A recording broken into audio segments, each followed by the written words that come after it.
Thank you for joining us today. I'm online with Dr. Patrick Sullivan, who is the CEO and founder of Oceanit. Appreciate you being with us today. This is really interesting, too, to do this online like this. I think it's awesome. Dr. Sullivan, it's really an honor for us to be with you today and for you to join us, because I know that Oceanit is doing some pretty phenomenal things at this time. Could you explain a little bit more about what your company does and where you are in addressing this COVID-19 situation we're in? What we do is a mission. We call mind to market company. So we think of things and drive it to market. So at a high level, that's what we do. And we're in a variety of areas in aerospace and life sciences. And it may appear to be an eclectic group of things, but we invent things from fundamental science. So during this time, we took some technology that we started working on probably 6 years ago on a new kind of artificial intelligence that's more human style, human-like. And then about 3.5 years ago, we started a program with a federal group called DARPA, Defense Advanced Research Project Agency. And we thought, gee, can we apply this human-style intelligence to something like genomics, where we could then come up with causality in biology versus correlation. So most of medicine today is done with correlation.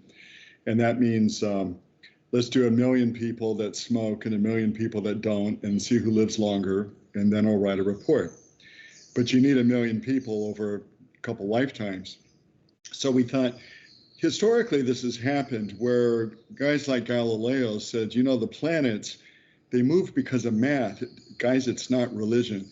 Of course, they arrested him and because the church was threatened, but it turns out math has a lot to do with it. So we thought, okay, if we can apply this thinking to developing a therapy for purpose, something where we can say, I need a molecule and I want to wrestle down the COVID-19 and make it inoperable.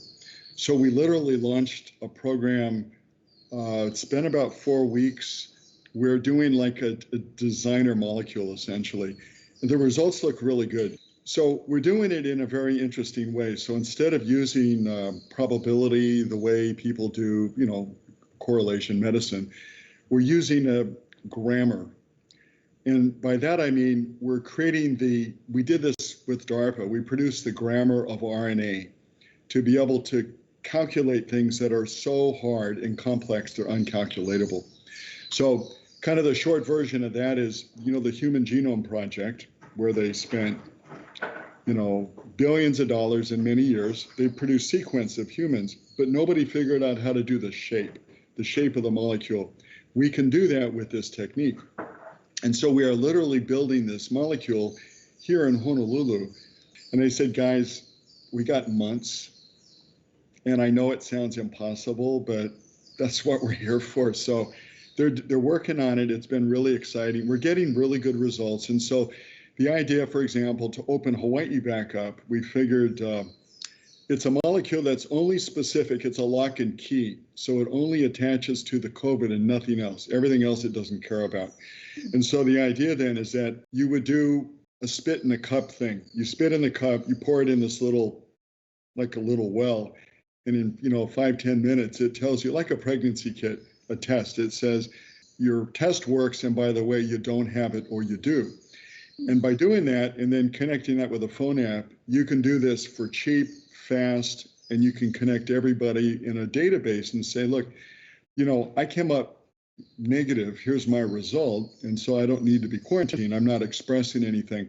But we can make this stuff so cheaply that you can, I think, do it pretty much on a daily basis and do it pretty fast until we get a vaccine. It's phenomenal that this is also happening in Hawaii. What we do is Hawaiian, I say, because it's the local culture that really built the business and the way we collaborate. What do you see as we emerge? As we emerge on the other side of this, there's a couple of things. One is that we'll realize, you know, we need to diversify the economy, which I think maybe people will take more seriously. But second, how we work together, how the community can pull together, because we're kind of unique, I think, in the way that the culture of aloha doesn't just live in Waikiki, it's everywhere. And you see this around the whole community. So I think it's going to pull everybody together. And ultimately, what we'll do is we'll be working more collaboratively in the future to build the future Hawaii really deserves, which I think is not just a great place to visit, but an incredible place to live. Well, you know, it really warms my heart, and we're all filled with so many emotions, different confusing emotions at the same time. You've given us some things to think about and also a great deal of hope. We will come out of this, but we will come out of this well, and actually probably with even more aloha. I think so. Thank you so much for your time. You know, you've given us some things to think about. It's pretty exciting that perhaps the center of one of the aspects of the solution come from your company and from Hawaii. I was on the call with some people in DC for hours yesterday in the morning because we're trying to do the idea is to do this on a national or global scale. And that process, you know, we're trying to map out. So how do we get FDA approval, manufacturing, huge manufacturing scale. So it's a high risk thing. We're very hopeful and love your energy. Thank you so much for spending the time with us, and good luck to you. We'll wait to hear some more in the future. Thank you so much, Dr. Sullivan. Thank you. Aloha. Aloha. We've just had the opportunity to meet Dr. Patrick Sullivan, CEO and founder of Oceanit, with some very, very cool ideas on how we will emerge even better than we are now. Aloha.